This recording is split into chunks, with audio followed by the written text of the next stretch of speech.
Hello friends, आज की ताज़ा खबरों में आप सभी का स्वागत है। झारखंड की तमाम छोटी बड़ी खबर इस वीडियो में देखने को मिलेगी। सबसे पहले बड़ी खबर, बाबा मंदिर खोलने की मांग को लेकर आज देवघर बंद है। एक बड़ी खबर की लंबे समय से बंद पड़े बाबा बैद्यनाथ का दरबार खोले जाने की मांग को लेकर अब लोगों का आक्रोश फूटता जा रहा है।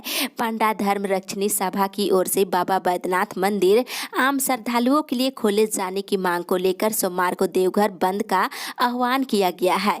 कोरोना को देखते हुए 2 वर्षों से श्रावणी मेले के साथ अन्य कोई मेले का आयोजन नहीं हो पाने से यहाँ के प्रमुख संगठनों ने बंद को समर्थन देने की घोषणा किए हैं और कहा गया है कि बंद के दौरान कोई जबरदस्ती नहीं होगी। आह्वान के बावजूद दुकानें खुली रखने वालों को चिन्हित करते हुए उनका सामाजिक बहिष्कार किया जाएगा। तो आज देवघर बंद रहेगा।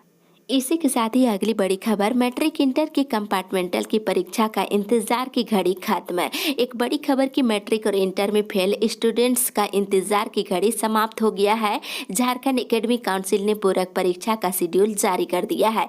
परीक्षा का आयोजन 7 से लेकर 11 सितंबर तक किया जाएगा। मैट्रिक की परीक्षा 7 और 8 सितंबर को आयोजित की जाएगी। इंटर की परीक्षा 9, 10 और 11 सितंबर को आयोजित की जाएगी। कोरोना को देखते हुए इस वर्ष मैट्रिक और इंटर की परीक्षा रद्द कर दी गई थी। वहीं इंटर के छात्र छात्राओं का आंतरिक मूल्यांकन गृह केंद्र पर 4 से लेकर 7 सितंबर तक किया जाएगा, जबकि मैट्रिक का इंटरनल असाइनमेंट 3 से लेकर 6 सितंबर तक गृह केंद्र पर किया जाएगा। इसी के साथ ही अगली बड़ी खबर, पिछले 7 दिनों में 17% बढ़े कोरोना संक्रमण के मामले। एक बड़ी खबर की केरल में बढ़ते मामलों के चलते कोरोना संक्रमण के खिलाफ जंग की तस्वीर बिगड़ती जा रही है। पिछले कुछ दिनों से केरल में प्रतिदिन 30,000 से ज्यादा नए मामले मिल रहे हैं और संक्रमण की दर भी बढ़ गई है। इसकी वजह से पिछले हफ्ते पूरे देश में संक्रमण के मामलों में 17% की वृद्धि हुई है और इस दौरान वायरस के चलते होने वाली मौत में भी 10% की बढ़ोतरी हुई है। वहीं देश में पिछले 24 घंटे के दौरान 45,083 नए मरीज मिले हैं, जबकि 460 लोगों की मौत हुई है। इसमें से 31,265 मामले और 153 मौतें अकेले केरल से है। इसी के साथ ही अगली बड़ी खबर, झारखंड में अगले 4 दिनों तक होगी भारी बारिश। झारखंड में इन दिनों जमकर बारिश हो रही है। मानसून फिर से सक्रिय हो गया है। इसके कारण राज्य के कई जिलों में पिछले 24 घंटे में अच्छी बारिश हुई है। आज भी सुबह से ही राजधानी रांची और आसपास के इलाकों में बादल छाए हुए हैं। वहीं मौसम विभाग से मिली जानकारी के अनुसार झारखंड में अगले 4 दिनों तक जमकर बारिश होने की संभावना है। वहीं उत्तर पश्चिम बंगाल की खाड़ी में चक्रवात बन रहा है, जो अगले 24 घंटे में निम्न दबाव में बदल सकता है। इसके प्रभाव से आज भी राज्य के कई इलाकों में भारी बारिश की संभावना जताई गई है। वहीं 30 और 31 अगस्त को भी कई इलाकों में एक बार मध्यम दर्जे की बारिश हो सकती है। इसी के साथ ही अगली बड़ी खबर, झारखंड कोरोना अपडेट्स। झारखंड में पिछले 24 घंटे के दौरान कोरोना के 13 नए मरीज मिले हैं, जिसमें धनबाद से 3, पूर्वी सिंहभूम से 2, रांची से 7 और साहेबगंज से 1 नए मरीज मिले हैं। वहीं पिछले 24 घंटे के दौरान 11 मरीज स्वस्थ हुए हैं, जिसमें पूर्वी सिंहभूम से 1, गिरिडीह से 1, रामगढ़ से 1, रांची से 5 और सरायकेला से 3 मरीज स्वस्थ हुए हैं। वहीं राज्य में एक्टिव केस की संख्या 144 हो गई है, जिसमें बोकारो में 2, चतरा में 1, देवघर में 1, धनबाद में 14, दुमका में 1, पूर्वी सिंहभूम में 10, गिरिडीह में 1, गोड्डा में 2, जामताड़ा में 11, खूंटी में 5, लातेहार में 1, रामगढ़ में 4, रांची में 79, साहेबगंज में 2, सरायकेला में 6, सिमडेगा में 1 और पश्चिमी सिंहभूम जिले में 1 एक्टिव केस है। इसी के साथ ही अगली बड़ी खबर, परीक्षा नहीं तो मासिक मूल्यांकन से होगी रिजल्ट जारी। एक बड़ी खबर की स्कूली शिक्षा और साक्षरता विभाग की ओर से तय की जा रही छमाही और वार्षिक परीक्षा अगर निर्धारित समय पर नहीं होती है तो सितंबर से होने वाले मासिक मूल्यांकन छात्र छात्राओं के रिजल्ट के आधार पर बनेंगे। मैट्रिक और इंटर से लेकर 9वीं और 11वीं का रिजल्ट भी इसी के अनुसार तैयार किया जाएगा।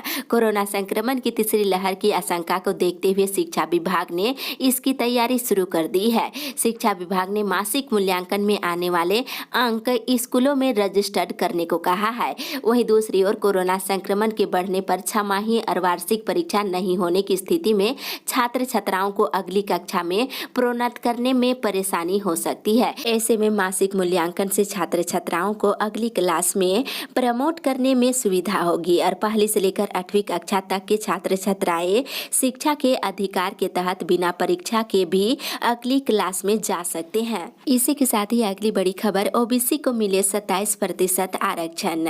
इधर राष्ट्रीय ओबीसी मोर्चा की ओर से हरमू में बीपी मंडल की जयंती सप्ताह समारोह के अवसर पर एक दिवसीय संगोष्ठी का आयोजन किया गया। इसका विषय था जातीय जनगणना और ओबीसी समुदाय को 52% हिस्सेदारी क्यों और कैसे दिया जाए, इस पर चर्चा की गई है। कार्यक्रम के मुख्य अतिथि अल्पसंख्यक कल्याण मंत्री हफीजुल हसन अंसारी ने कहा है कि 27% आरक्षण ओबीसी के लिए राज्य में लागू होना चाहिए। राज्य में ओबीसी समुदाय को 14% आरक्षण मिलना ओबीसी समुदाय के साथ अन्याय है। इसी के साथ ही अगली बड़ी खबर, जेपीएससी अधिकारियों की 13 सितंबर से होगी ऑफलाइन ट्रेनिंग। इधर 6ठी संयुक्त असैनिक सिविल सेवा परीक्षा में चयनित कई अधिकारियों की ऑफलाइन ट्रेनिंग अब तक नहीं शुरू हो पाई है। कोरोना संक्रमण की वजह से ऑफलाइन ट्रेनिंग रुकी हुई थी, लेकिन अब चयनित 106 उप समाहर्ता रैंक के अधिकारियों की बेसिक ट्रेनिंग 13 सितंबर से शुरू होगी। इसी के साथ ही अगली बड़ी खबर, झारखंड में बड़े स्तर पर न्यायिक पदाधिकारियों का किया गया तबादला। झारखंड के कई न्यायिक अधिकारियों का तबादला कर दिया गया है। कुछ की सेवा राज्य सरकार से वापस लेकर उन्हें पदस्थापित किया गया है, जबकि कई जिला जजों को प्रधान जिला जज में प्रोन्नति दी गई है। कुछ न्यायिक अधिकारियों को मुख्य न्यायिक दंडाधिकारियों के अधिकार दिए गए हैं। इस संबंध में हाई कोर्ट के रजिस्ट्रार जनरल अबुजनाथ ने अधिसूचना जारी कर दी है। खुट्टी, दुमका, लोहरदगा, सिमडेगा, जामताड़ा के प्रधान जिला और सत्र न्यायाधीश बदले गए हैं। इसको लेकर के भी अधिसूचना जारी कर दी गई है। इसी के साथ ही अगली बड़ी खबर, कांग्रेस और झामुमो के दर्जनों कार्यकर्ता भाजपा में हुए शामिल।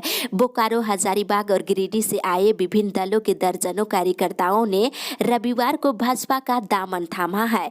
भाजपा विधायक दल के नेता बाबूलाल मरांडी और अनुसूचित जनजाति मोर्चा के राष्ट्रीय अध्यक्ष समीर उरांव ने प्रदेश मुख्यालय में आयोजित एक कार्यक्रम में विभिन्न दलों से जुड़े जनजातीय समाज के लोगों को पार्टी की सदस्यता ग्रहण कराई है। इस मौके पर बाबूलाल मरांडी ने कहा है कि झामुमो और कांग्रेस को छोड़कर लोग भाजपा में शामिल हो रहे हैं। मतलब साफ है, लोगों को इस सरकार से कोई उम्मीद नहीं दिख रही है। आदिवासी समाज का मोह इस सरकार से भंग हो रहा है। जनजातीय समाज के लोगों के साथ अत्याचार हो रहा है। इसी के साथ ही अगली बड़ी खबर, सुप्रीम कोर्ट में 1 सितंबर से शुरू होगी सामान्य सुनवाई। सुप्रीम कोर्ट ने 1 सितंबर से सामान्य रूप से मामलों की अंतिम सुनवाई को लेकर के नई मानक संचालन प्रक्रिया जारी की है। कोरोना के उपयुक्त मापदंडों को पालन के बीच मंगलवार से गुरुवार तक सामान्य सुनवाई की जाएगी। सुप्रीम कोर्ट पिछले साल मार्च से ही महामारी के कारण वीडियो कॉन्फ्रेंसिंग के माध्यम से ही मामलों की सुनवाई कर रहा है। दूसरी ओर राज्य में टीका लेने वालों की संख्या हुई 1 करोड़ से पार। झारखंड में कोरोना टीका की पहली डोज लेने वालों की संख्या 1 करोड़ से अधिक हो गई है। रविवार को हुई टीकाकरण के बाद पहली डोज लेने वालों की संख्या 1,73,212 हो गई है। इसी के साथ ही अगली बड़ी खबर, शिक्षकों को कक्षाएं लेने के लिए अब पहली डोज का टीका ही अनिवार्य। एक बड़ी खबर की शिक्षकों को ऑफलाइन कक्षाएं लेने के लिए अब कोरोना का कम से कम पहली डोज का टीका लेना जरूरी है। पहले इसके लिए दोनों डोज का टीका लेना अनिवार्य किया गया था। गृह कारा आपदा प्रबंधन विभाग ने 31 जुलाई को जारी इस आशय के आदेश में संशोधन किया है। संशोधित आदेश के तहत अब स्कूलों के साथ साथ कॉलेज, ITI और पॉलिटेक्निक सेंटरों में ऑफलाइन कक्षाएं लेने के लिए अब कम से कम पहली डोज का टीका लेना अनिवार्य किया गया है। संशोधित आदेश में साथ ही 18 या इससे अधिक आयु के विद्यार्थियों के लिए पहली डोज का टीका अनिवार्य किया गया है। इसी के साथ ही अगली बड़ी खबर, 50,000 से अधिक युवा CM को भेजेंगे आवेदन पत्र। इधर झारखंड कर्मचारी चयन आयोग की नियुक्ति नियमावली में संशोधन और हिंदी को चयनित क्षेत्रीय और जनजातीय भाषा श्रेणी में शामिल करने की मांग को लेकर पलामू के युवाओं ने व्यापक स्तर पर आंदोलन छेड़ दिया है। सामाजिक कार्यकर्ता सनी शुक्ला और उनकी टीम ने एक नागरिक एक आवेदन अभियान की शुरुआत की है। इसके तहत 50,000 विद्यार्थी और अभिभावकों के लिखित आवेदन पत्रों को मुख्यमंत्री को भेजने का लक्ष्य रखा गया है। इधर युवा जागृत केंद्र स्टूडेंट फेडरेशन के जिला सचिव विकास यादव ने कहा है कि नई नियुक्ति नियमावली में संशोधन की जरूरत है। इसी के साथ ही अगली बड़ी खबर, पद रिक्त होने की तिथि से प्रोन्नति देने का नवनियुक्त शिक्षकों ने किया विरोध। विरोध। नवनियुक्त शिक्षक संघ झारखंड प्रगतिशील शिक्षक संघ ने प्राथमिक शिक्षकों को पद रिक्त होने की तिथि से प्रोन्नति देने के स्कूली शिक्षा और साक्षरता विभाग के आदेश का विरोध किया है। वहीं दूसरी ओर युवाओं को कंपनी में मिलेगा रोजगार। इधर अवर प्रादेशिक नियोजनालय बोकारो की ओर से बोकारो युवाओं को विभिन्न कंपनियों में रोजगार का अवसर उपलब्ध कराने की दिशा में काम किया जा रहा है। इस कड़ी में विभाग की ओर से औद्योगिक प्रशिक्षण संस्थान चास परिसर में 3 सितंबर को भर्ती कैंप लगाया जाएगा। यहाँ बेरोजगार युवाओं को कंपनी में रोजगार का अवसर मिलेगा। इसके माध्यम से युवा अपने करियर को दिशा प्रदान कर सकते हैं। भर्ती कैंप में सुजुकी मोटर और बेरोजगार युवाओं को कंपनी में रोजगार दिया जाएगा। इसी के साथ ही अगली बड़ी खबर, रसोईया और संयोजिकाओं को किया जाए अस्थायीकरण। रसोईया और संयोजिका संघ चंद्रपुरा प्रखंड कमेटी की कल बैठक हुई, जिसमें रसोईया और संयोजिकाओं को अस्थायीकरण करने की मांग उठी है। संघ के संयोजक कैलाश गिरी ने कहा है कि झारखंड प्रदेश में सरकारी स्कूलों में बच्चों को मध्याह्न भोजन पकाने के लिए रसोईया और संयोजिकाओं के रूप में स्थानीय महिलाओं को प्रतिनियुक्त किया गया है। सभी महिलाएं तभी से ही अपने दायित्व का निर्वाह करती आ रही है। वहीं दूसरी ओर नवंबर में होगा कोल्हान विश्वविद्यालय के 5वां दीक्षांत समारोह। कोरोना महामारी के कारण पिछले साल से टल रहे कोल्हान विश्वविद्यालय के 5वें दीक्षांत समारोह का आयोजन नवंबर में होने की संभावना है। इसको लेकर रणनीति तैयार कर ली गई है। यूजी और पीजी के फाइनल सेमेस्टर की परीक्षा और रिजल्ट जारी होने के बाद इस पर फोकस किया जाएगा। इसी के साथ ही अगली बड़ी खबर, झारखंड में लक्ष्मी योजना लागू कराने की मांग। जमशेदपुर महिला शक्ति मंच की ओर से रविवार को भुइयांडीह में बैठक का आयोजन किया गया। इस अवसर पर बताया गया है कि झारखंड की महिलाओं को बंगाल की तर्ज पर लक्ष्मी भंडार योजना का लाभ मिलना चाहिए।